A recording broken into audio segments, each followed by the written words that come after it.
بہت سی ظاہر جنگیں ہوتی ہیں تو کچھ قوانین ہوتے ہیں، جیسا کہ آپ نے بتایا کہ سارے ہی قوانین توڑ دیے تھے.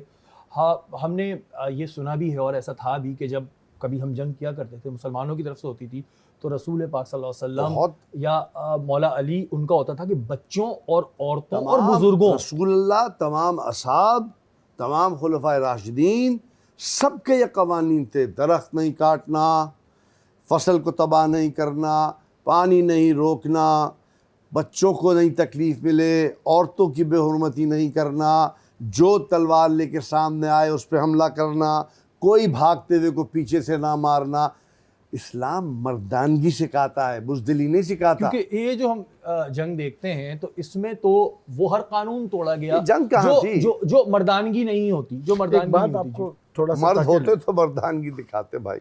تاکہ لوگوں کو پتہ لگے، نہ صرف یہ کہ یزید نے یہ سب اپنا لیا تھا، یہ پولیٹکس کی لمٹ ہے، نیگیٹو پولیٹکس کی، کہ اس سب پہ امام حسین کو بیعت کرنے کے لیے کہا گیا کہ جو میں کر رہا ہوں وہ تم پہ راضی ہو جاؤ اس پہ. کیونکہ اگر خدا نہ خواستہ وہ راضی ہوتے تو آج ہم بھی سب راضی ہوتے. ہاں آج کیونکہ بھائی 10 محرم کا آج ہم سب راضی ہوتے ہیں. یہی انہوں نے وہی یہی دین ہے، بچا لیا. یہی اصول آج ہے. ہم تھوڑے بہت جو دین پہ چل رہے ہیں بس وہ بھی نہ دین کی ہوتے وجہ ہیں چل رہے ہیں. واقع آج جو ابھی جس قطعے سے یہ بات شروع ہوئی ہے حضرت مسلم، جناب مسلم کا، ایکچولی یہ شروع واقعہ قاصد حسین سے ہوا ہے. پورا واقعہ جو کہ حضرت مسلم بن عقیل، حضرت عقیل کے جو صاحبزادے تھے، ان کو بیعت جب امام حسین نے اپنا قاصد بھیجا تو ان کو شہید کر کے ایک عمارت سے نیچے پھینک دیا گیا. بیت العمارہ سے. اور وہ اس قاصد جو خط لے کے گیا تھا اس میں جو درج تھا، اگر وہ ہم نصاب میں شامل کر دیں تو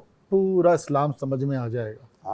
وہ اس بات کے خلاف تھا کہ میں وہ جو مجھ جیسا تو جیسے کی بیعت، یہ قوانین سیٹ ہو رہے تھے ایکچولی، اور وہ بات ریپیٹیڈلی ہوئی ہے، ہر جگہ ہوئی ہے. وہ آخر وقت کیریکٹرز ڈیفائن کر دیے نا، حق و باطل کا کیریکٹر بتا دیا. کیونکہ اور حقیقت ہے، حق جو ہے باطل کی پیروی کیوں کرے گا بھائی؟ کر ہی نہیں سکتا.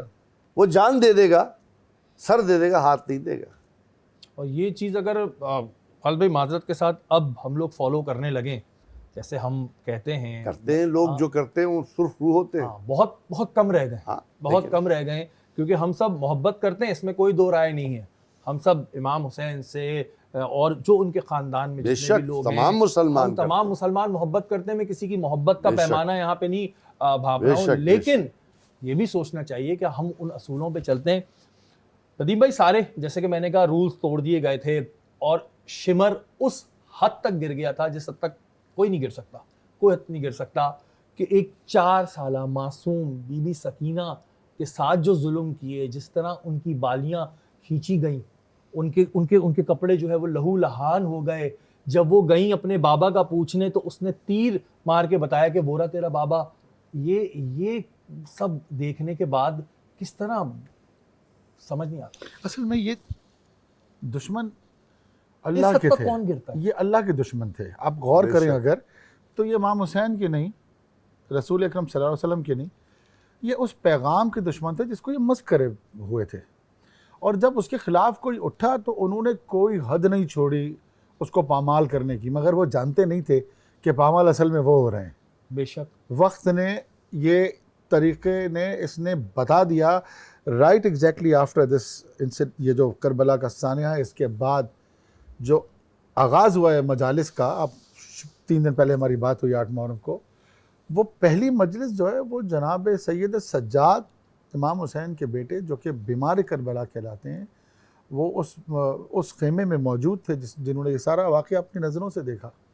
اور انہوں نے اور جناب زینب صلوات اللہ علیہ نے پہلی مجلس اور لوگوں کو، جس طرح پرسوں بتایا خالد بھائی نے، کہ لوگوں کو بلا کے بتایا. وہ ایک تیز آواز کا پڑھنے والا، ذاکر کی بھی پلیسنگ بتا رہا ہوں آپ کو کیا ہے، کسی بلند مقام پر اس کو بٹھا کے اس کے کان میں بتاتے تھے کہ کیا کیا ہوا کربلا میں، اور وہ اونچی آواز سے پورے مجمع کو وہ واقعہ سناتا تھا.